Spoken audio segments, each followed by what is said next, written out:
everyone, I'm Rosanna, and this is AFL Obsessed. Welcome to Season 3 of the pod, guys. I can't believe we're here already. October 2019, in some ways, it doesn't feel that far away, but in other ways it feels like a lifetime ago.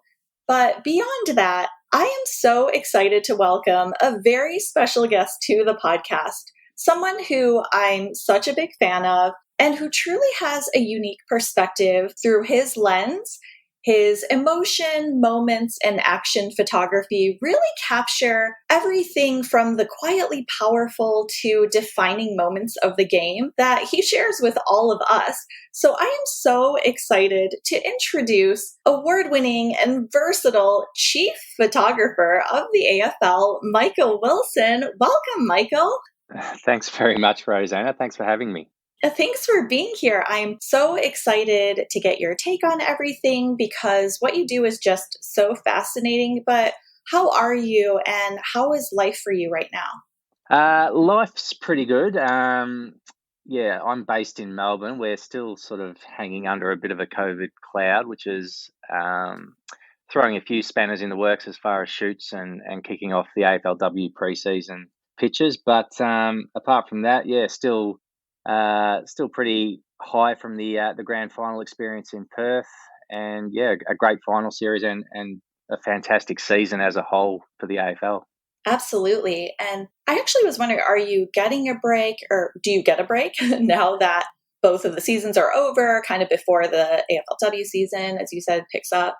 Yeah, so I had a little bit of time off after the grand final, so got back from Perth a couple of weeks ago and had a few days off after that. But then, pretty much back into it. The AFLW teams are back training now with their preseason campaign. So we've been out and about getting a few training pictures and that kind of stuff, and putting the wheels in motion for their team photo days, which actually kicked off last week with the Brisbane Lions up in Queensland.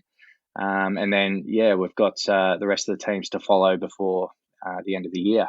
Oh, that's so exciting. I actually enjoy looking at all of those photos, honestly, and every single team.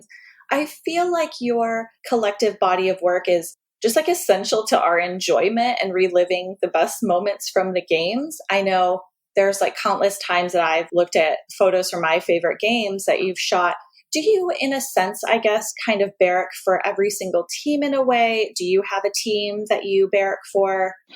I am a Collingwood supporter, but working with the AFL, you kind of learn to just love every team, and you want to see the game really flourish and thrive. So even though I am a Collingwood supporter, I'm very neutral, and I'm just invested in each match that I'm covering, really from a non-biased point of view. And the other danger is if you're too emotionally invested in one team and you're shooting that team, you're probably not going to be concentrating as much as you could. So, I like to remain quite neutral and sort of emotionally detached from any team that I'm shooting at the time. So, I guess you could say I'm just a footy fan. I love to see all the teams do well and love to see a healthy competition where each team has its moment in the sun, I guess. I love that. I'm actually really interested in learning your day to day, I guess. I mean, you obviously can't be at every single game. I mean, do you kind of have to like pick and choose your schedule? Is it determined for you? I pretty much dictate what our roster looks like. So usually it's a week to week proposition, especially during COVID times where we have what's known as a rolling fixture where given COVID and restrictions in different states, the fixtures were pretty much released just weekly as opposed to having a whole yearly fixture to deal with. So, usually just at the start of a week, we'll go through the matches and allocate resources accordingly. Generally, an average home and away round will have a Friday night match in Melbourne. And then, Saturday and Sundays, and generally I'll pick the bigger games where I think, there's going to be better football, better pitches. So, and then I work out with the rest of my team and also our photographic partner in Getty Images as to who's covering the other matches. So, Yeah, during these times, these COVID times, I haven't been able to travel interstate as much as I would like to cover big games like the showdown in Adelaide and the Q Clash and the Derby in WA, that kind of thing. But Right. yeah, it's been a little bit restrictive in that way. But yeah, fortunately this season, most of it was played in Melbourne, so I didn't miss too many matches. We had a couple of weeks where the season got shifted interstate, but then it came back. So yeah, it's really just assessing each round on its merits and what's going to make for the best pitches. Doesn't sound like you have too much lead time. Like, as you said, with the rolling fixtures, I know there must have been just all kinds of challenges with that too. I'm Oh, curious. yeah, Oh, go there ahead.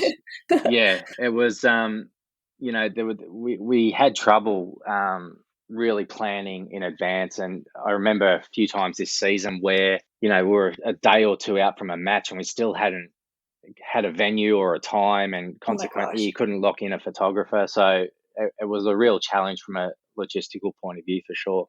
I was actually just wondering if you were getting sleep during the season because, it was like all or nothing at times within Victoria as a state. And as you said, like, you had the games and then they kind of went away and they came back. But I guess I'm wondering, do you have favorite players to photograph? And I know this is like a wider scope, but how do you decide what to focus on during the game? Like every angle and aspect could potentially be a great story. Yeah, yeah, it's a good question. The first part of it, I do have favourite players to photograph. Usually, really athletic players, players that are highly skilled and are able to take a high mark. They're my favourite players to photograph. I've said in the past, Easton Wood from the Western Bulldogs is probably right up there, given he's obviously a good-looking guy. Just that he works the camera. He just doesn't take a bad picture, whether it's in action or even a portrait. He's like a Prince He's Charming in a he way. is, Like yeah. He's kind of like Superman. He's got the Superman looks. But yeah, he's a high flyer. He's skillful. He's a leader.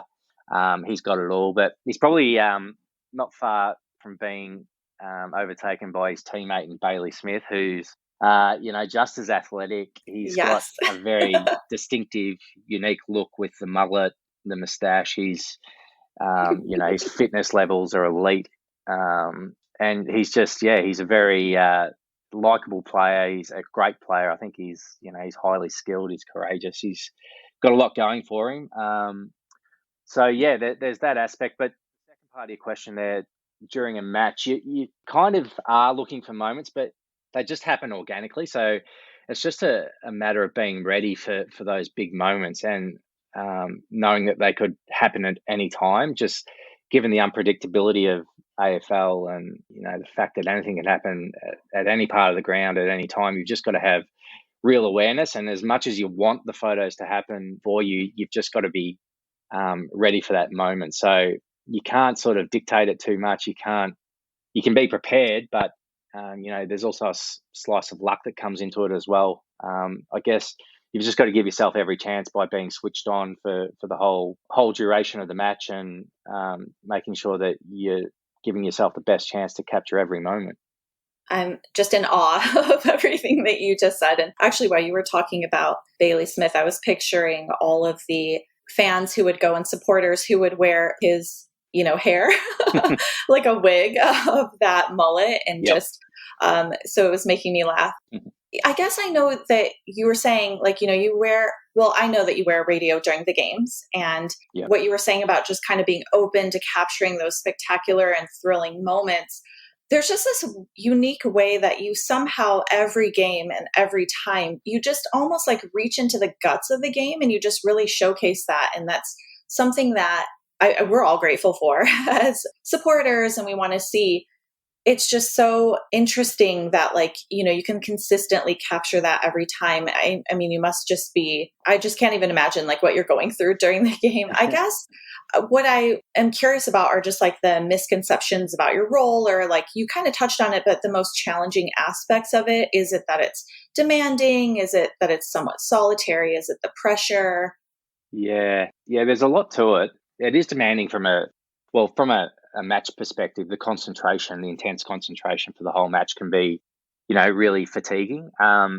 It's a physically demanding job, where out in the elements, we're carrying heavy equipment around. The posture that we have on the sidelines, swinging around with the big lens, and then filing on your laptop next to you. It's not great for your body. I guess the pressure part of it as well is something I've learned to cope with over the years. I think there is pressure there to get the shots, but like I said, you're at the mercy of the game. Sometimes there's a little bit of luck that comes into it, but the pressure to get the shots is you've got to learn to not put pressure on yourself, that you've got to just let the game unfold in front of you and make sure that you are concentrating and giving yourself every chance to get those shots. So I think early on in my career, I put real pressure on myself to just kind of make things happen in front of me. And then, as you get more experience, you kind of learn that,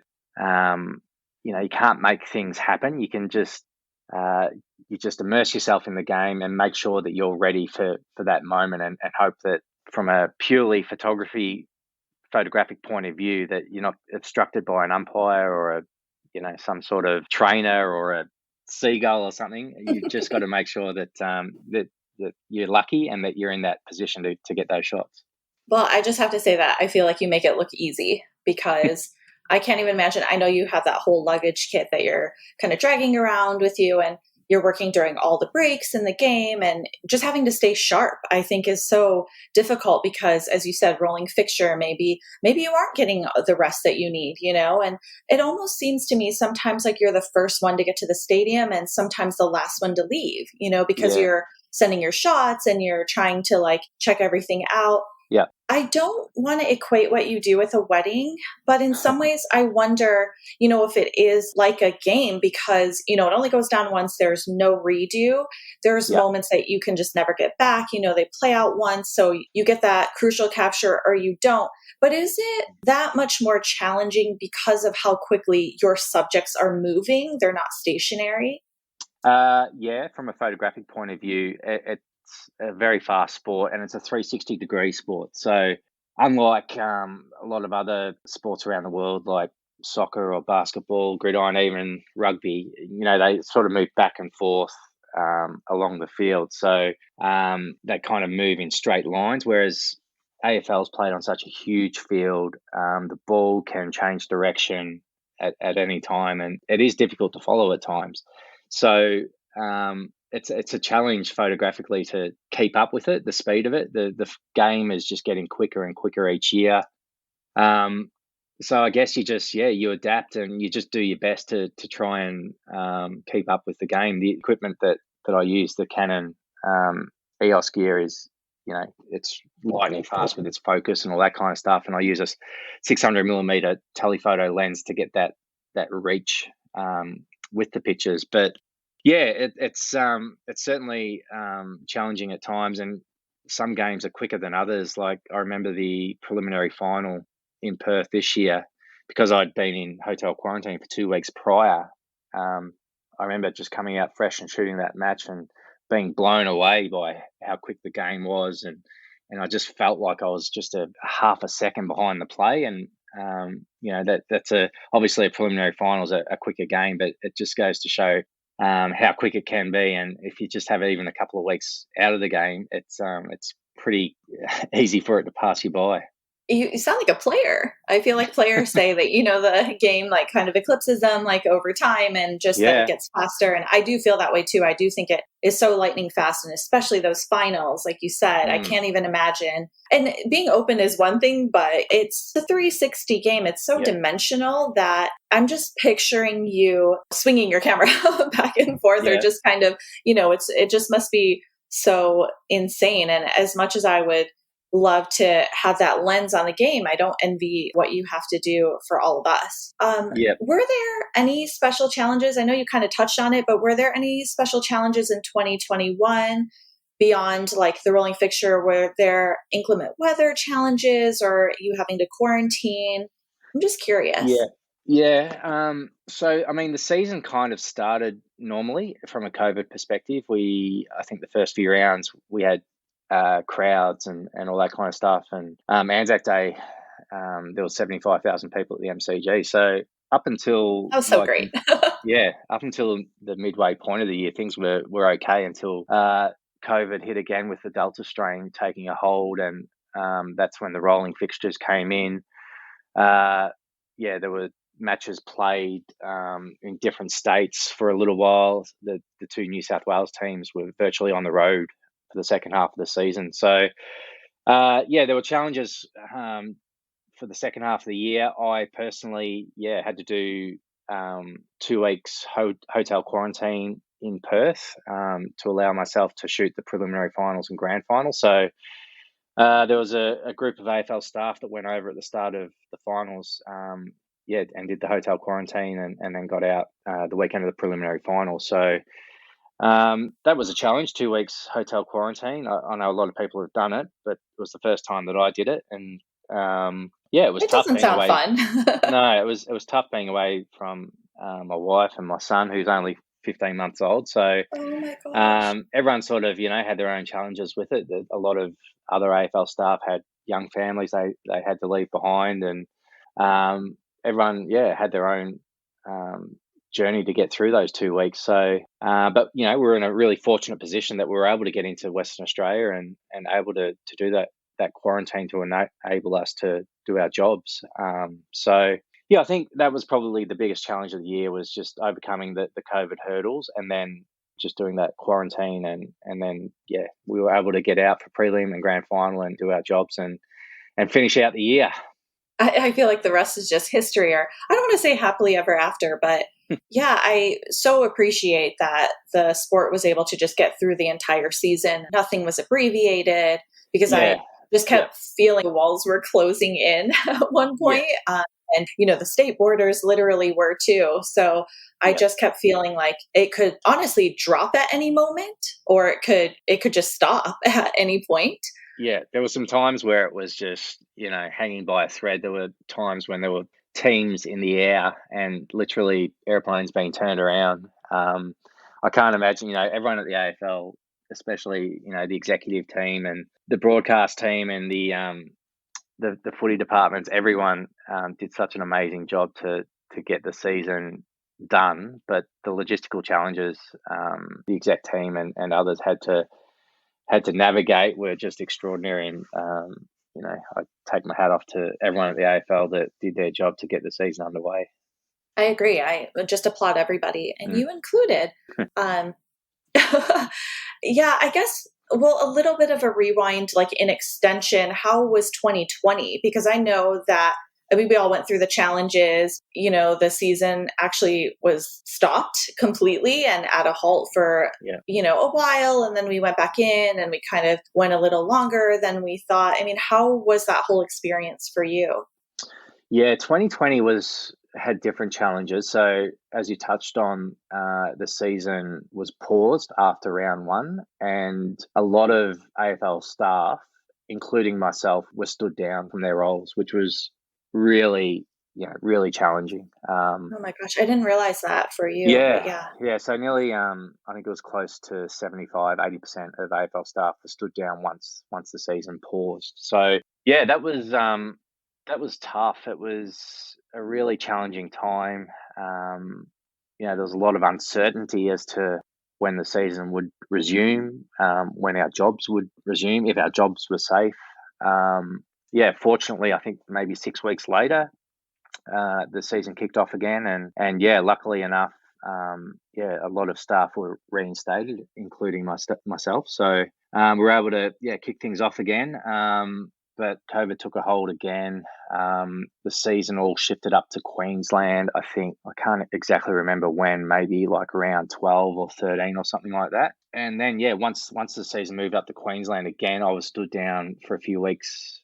After that. And then, fortunately enough, myself, along with a lot of AFL staff and club staff and players, all moved up to Queensland into the hub up there to be in a position to shoot the finals and grand final, which ended up being at the Gabba. So I consider myself lucky in that I was there at the end, with a job and being able to be in a position to shoot the finals and grand final up in Queensland. But being stood down twice during the year was really challenging and a worrying time. And yeah, my son had just been born, so from a family point of Parental view, perspective, yeah. yeah, it was really hard, not having that financial security as well of a paycheck. We had the JobKeeper allowance coming in, but just the uncertainty of not knowing what the future held was really worrying. And it wasn't just myself; it was pretty much all of Australia and parts of the world as well that were being crippled by COVID. So yeah, had its different challenges 2020, but at the end of the day, we got through the season. It finished a little later than it was planned, but we had a great grand final up at the Gabba, Geelong and Richmond, and Richmond eventually were premiers and worthy premiers at that to navigate all the challenges. So yeah, it was a different year, but we got through it.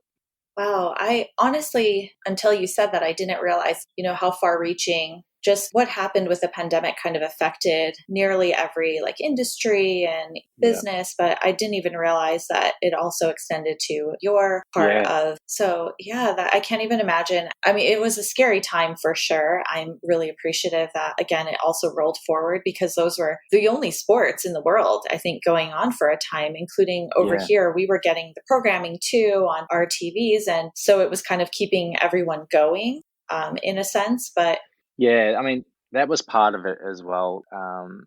The fact that you kind of felt almost obliged to chip in and do your job as well as you could, because you realise that so many people were just looking forward to the AFL each weekend, and how much joy it was giving people that the season was still continuing. So you felt a real sense of pride in doing your job, in being able to give this joy to people who are doing it so tough, even if it doesn't sound like much of a sporting event at a weekend to look forward to. But during the pandemic, people were just clinging on to anything to get them through the week, and football was one of those outlets. So yeah, really privileged to be able to deliver photos from a match that in some way gave people some sort of joy during some pretty bleak times. yeah, and like physical things to kind of hold on to too, kind of shifting gears a little bit. I'm not sure if everyone knows, since you've been with the AFL for such a long time, and maybe, I don't know if you ever pinch yourself like, wow, this is my life. Your background is actually in graphic design. So you do have that creative eye. Could you tell us a Mhm. little about your career trajectory to get to this point? Yep. Yeah. So as you mentioned, I was a graphic designer. I did a graphic design degree after I finished high school. Photography was one of our core subjects, so I did always have that photographic background and knowledge. But yeah, more or less fell into being a graphic designer once I graduated from university. So yeah, I worked as a graphic designer around different studios in Melbourne, and actually worked overseas in Dublin for a couple of years as well. Um, so I always had that creative background, and photography and design are really closely related. So I think yeah, it held me in good stead for when I did transition into photography, having that design background, just having that feel for colors and composition, and space and that kind of stuff. So yeah, I know quite a lot of photographers that have a design background, and vice versa. So yeah, I guess I kind of came to a point in my design career where I was keen for another challenge, and photography was something that was always in the back of my mind, something that I thought I could succeed in, and always had a real passion for. So yeah, it was literally a case of I think it was like 2004 or around that time, where I just bit the bullet and bought a whole heap of photo gear and just started shooting amateur football matches, country football matches, to learn the skills and build up a folio. And it kind of just flourished from there. I got to meet other photographers.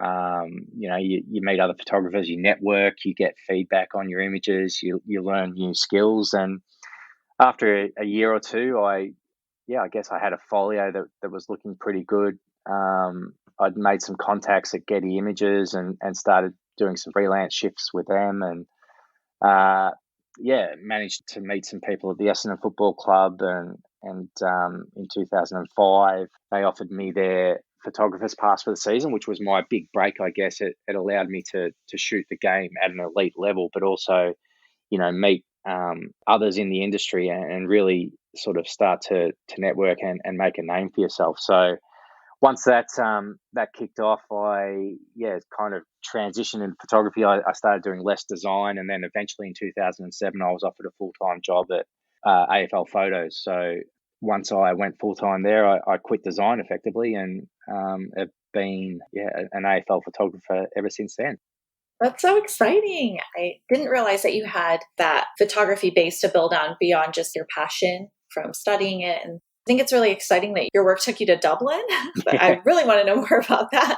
But I mean, because they also play kind of a version of Gaelic football over there. So I don't know if there was any of that shooting going on while you were there, but yeah, that's really No, exciting. yeah, Dublin it was purely graphic design work in Dublin. Yeah. Yeah, I think I maybe did a couple of photo shoots here and there, but it was all just design work mostly. But you're right, they do have the Gaelic football is very similar to AFL, and there is the international rules. And I'm not sure if you know about the international rules. Yeah. It hasn't been played for a few years, mainly because of COVID. But yeah, there's a hybrid game that Ireland and Australia participate in every few years, which it's always fun. I haven't actually. I have shot one series, I think, back in '08 or '09. Hopefully that gets back up off the ground Yeah. once we get past this pandemic. But great place, Ireland. I hope that also picks up. I've actually never been to Ireland, but it is on the bucket list of places I want to go. That's so exciting though, just to kind of see like your transition from there and then to kind of we're shooting like the VFL and then AFL. Yep. And so I guess to fast forward, I mean, what was your reaction to think that one of your captures is now immortalized in a statue, the iconic photo that went around the world of Taylor Harris and also won the Gold Quill Award? Yeah. Congratulations. Thanks. Yeah, that's I guess it's really humbling to have an image immortalized in bronze.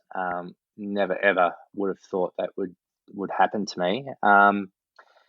That whole image and the story behind it seems like a long time ago now, but it was a crazy time. It just I guess it showed the power of social media, the positive and negative aspects of it. But when I first took that image, I just thought it was just a sensational action photo of an elite female athlete doing what she does best. Didn't think Absolutely. anything more of it. Yeah, and then it just took on a whole different perspective when these online warriors, these keyboard warriors, the online trolls that decided to really lay into the picture and ruin the message that it was trying to send. And that really disappointed me. But by the same token, I was overwhelmed with the support that the majority of the public showed towards the image and the line in the sand it drew against online bullying and just saying enough is enough.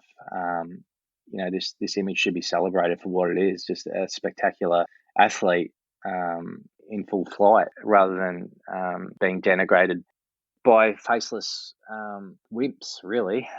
So at the end of the day, I still like to think of it as just a great action picture, even though it does stand for so much more now.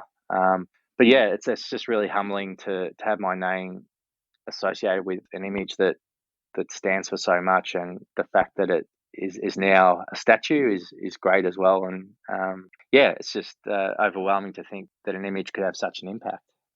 I'm with you on what it represented and just kind of what you were capturing. And I thought it was a beautiful action shot myself. And it's something that still stands out in my mind. And I know that everyone thinks of that too. When you think of like Taylor, when I'm thinking of the AFLW, I was incredibly disappointed with the direction that it kind of took and had this whole new life, I guess, on social media that I was absolutely not expecting. And I know it was like on CNN over here. It made like all the headlines in the States. It was all over ESPN. The discussion came from not a perspective, I guess, I was expecting. And it was just like I was celebrating such an amazing capture and shot. And it was just so surprising to me, I guess, because it just kind of went like a little bit awry, but at the end of the day, I still think it's amazing. I'm glad that it will be in statue forever. And I kind of am just hoping that everyone sees it that way, because that's really what that is. I think,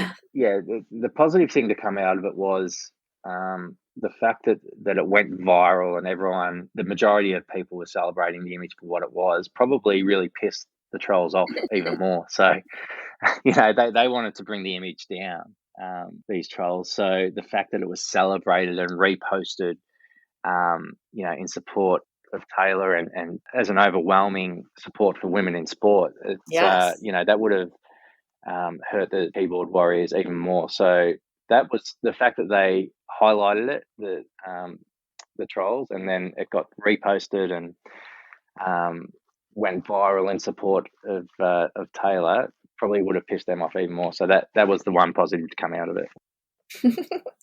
Well, I guess kind of in keeping with that, do you have like a favorite shoot or a shot from last season? And if you wouldn't mind, like kind of sharing a story behind it.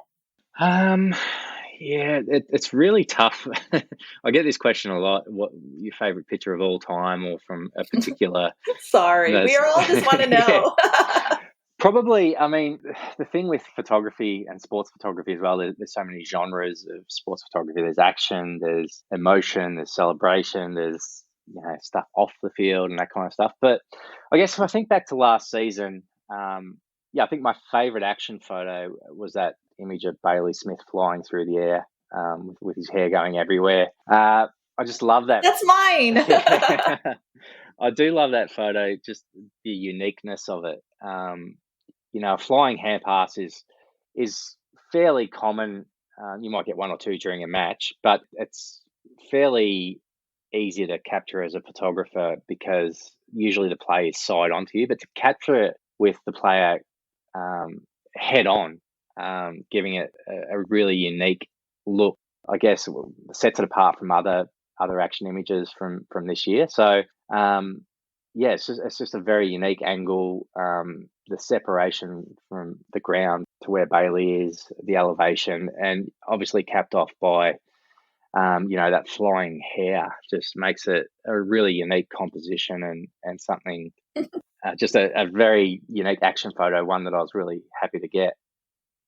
That's so funny. I mean, it's always the photo that I go back to. I mean, I look at it all the time, and I've talked about it quite a bit, and I've shared it with everyone, especially anyone that's newly looking at the game, where Bezlenka is kind of horizontally over those players. I Yeah, mean, I want to say Noble and was it Jeremy Howe? I Jeremy can't remember Howe. who the Yeah, other player. Jeremy Howe Yeah, so he definitely. was like horizontal. That's such an amazing moment. And my other favorite capture, it's so much easier, obviously, not to be the photographer to say, is the Shea Bolton hanger Oh yeah, that he took. I love that one where his legs kind of kicked out and he's almost doing like a karate kick move in the sky, yep. as he's grabbing that mark. And Yeah, that's up there as well for me. The Shea Bolton mark.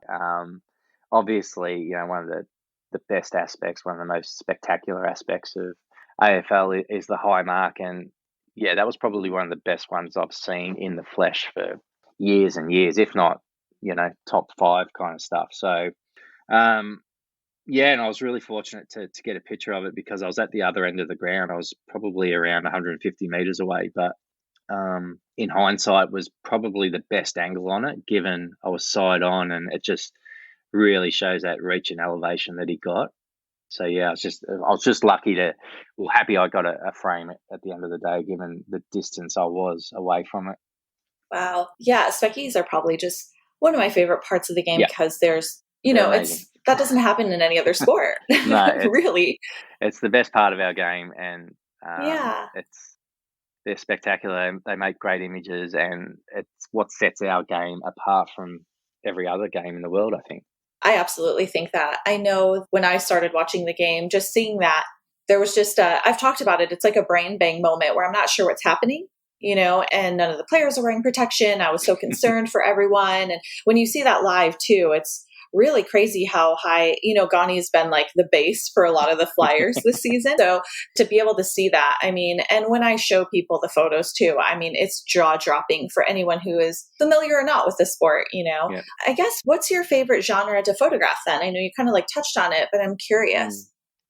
I think probably the emotional aspect of the game is what I enjoy the most, and I think they're the most powerful pictures. I think whether that's on the field or off the field. So I've been given some great access over the years to the inner sanctums of some clubs where I've been in a position to capture some really intimate moments between players and families and that kind of thing. But equally, the emotion on the field can be just as powerful. I think, earlier this year, Jack Silvani lost his grandfather, who was a Carlton player, Yeah. a legend of the club. And yeah, I shot the match a few days after the funeral, and it was full of emotion. The first goal Jack Silvani kicked, he pointed to the heavens, and I really liked that picture. I got a nice angle on it. Yeah. It's really clean. You can just see the emotion in his face, pointing to his nunu up in heaven. And then after the game as well, there were tears being shed. The emotion was really high, and the images really tell that story. So. I think the emotional aspect of the game is a big part of it, and probably what I enjoy photographing the most. I love that. I was just actually lost in thought, like kind of picturing some of your photos. I'm reliving from the year. And yeah, I actually think that the players would appreciate it too, is what I was thinking, because, they're not allowed to have their phones on game days. And I think that they probably appreciate having those moments just as much as the fans do, because then they have like Yeah. a capture for when they're in and of the moment too. So I think they probably love it as Yeah, equally as we all do, and just kind of appreciate having it marked in time, but also just, it's so hard to articulate like yeah. No, what totally. that means, I quite often get messages from players saying, "Oh, thanks for capturing that. It means a lot to me." Usually, it's those emotional kind of shots, either with families or with close teammates, that kind of thing. But yeah, quite often they'll say thank you, either if I'm chatting to them in person, or they're very appreciative of what photographers bring to the game. And like you said, photos mark a particular point in time. They mark memories, and they're just such valuable things to look back on, I guess. Especially once players' careers have finished, that they've always got photos to look back on, particular moments and highs and lows, and it just tells a story of players' careers. And yeah, it's a privilege to be able to be in a position to take those images for them. Yeah, kind of like a living time capsule, I guess, Yeah, in a little, thankfully, a digital world, so we can get those so quickly. Well, true. you recently actually judged the Footy Focus comp. hmm Can I ask what makes a great capture, I guess, stand out to you from the average or the masses? Yeah, it's a good question. It's kind of like an instinctive thing when you see a picture and it just works. So, the winner of the Footy Focus comp this year is a fantastic image of a schoolboy footballer with all his classmates behind him celebrating. Sorry, not celebrating. Making a Just kind face. of, yeah, they were exacerbated by a shot on goal. What made that particular image just stand out was probably the composition, but obviously the emotion in the faces behind the player and the player himself as well. So you kind of just, when you see an image and it just works, it's something instinctive in you that just says, yeah, that is just a great picture. I guess all the photographic elements have to be there as well. Like, the exposure has to be correct, and the white balance, and all that kind of stuff. But yeah, it's hard to define what makes a great picture. I guess there's the whole, if it's an action picture, you want, a clean background, that kind of thing. You want sharpness. You want to see the player's face. If it's a picture celebrating emotion, or something like that, you want to see that real intensity in the face of the subject. So it's different for each picture, but at the end of the day, it's just there's an instinctive part of you that just knows if a picture works, and the winner of the Footy Focus comp this year had that. I love it. I really feel like, I mean, I'm not a photographer, but I guess if it makes you feel something, when you see it, I think that's really kind of what gets me. Totally, yeah. Um, And that kind of refers back to that instinct that I was talking about. It's that human instinct of just connecting with an image. It's hard to define. You can't really explain it. It's an emotional connection that your eyes communicate to your brain, and it's just photography. That's the power of a photo. Yeah, absolute magic. Well, I was going to say, I hate to say, a picture is worth 1,000 words. I don't love that saying, but it does make sense. Yep. But really your images just evoke this emotional aspect that I think keeps people discussing the game long after. They can revisit those memories, but it really embodies the spirit of the playing group and the teams. And there's just, as you know, so much more to an image beyond the angle of the camera. But it's just been amazing to chat with you. Please tell everyone how they can find you on socials, Michael. Absolutely, yeah. It's my handle is Michael C. Willson with 2 L's in Wilson. You can find me on Instagram and Twitter, and all my pictures get posted there. So yeah, feel free to give me a follow. And thanks for having me, Rosanna. It's been great chatting to you. Like I said, it's refreshing to hear a different perspective of how our game is portrayed overseas. I love chatting to people overseas about how they feel about our game and how they got into it. So it's been great chatting to you as well. Thanks so much. Well, thanks really for being here and just letting us be a part of your world and kind of seeing things through your camera lens and perspective, or at least, a microscopic part of it or a small part of it. But that's it for me, guys. Thanks for hanging with Michael. And if you guys know someone who might enjoy this pod, I hope you'll share it with them. But stay safe and healthy, guys. Check on your friends and neighbors. We'll get through this like we have with the footy season. I'm virtually hugging all of you and Michael too, and we'll talk footy soon.